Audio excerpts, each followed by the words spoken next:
Հոգին է կենդանարար, մարմինը ոչ մի բան չի կարող անել։ Այն խոսքը, որ ես դες ասացի, հոգի է և կյանք,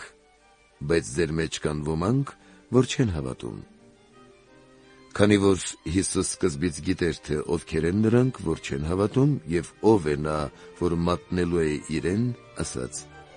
«Դրա համար ձեզ ասացի, թե ոչ ոք չի կարող գալ ինձ մոտ, եթե այդ իմ հորից տրված չէ նրան»։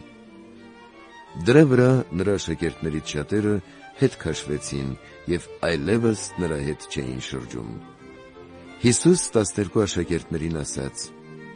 «Մի՞թե դուք էլ ուզում եք գնալ»։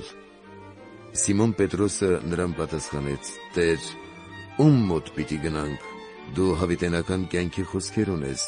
և մենք հավատացինք և ճանաչեցինք, որ դու ես Քրիստոսը, Աստծու Որդին»։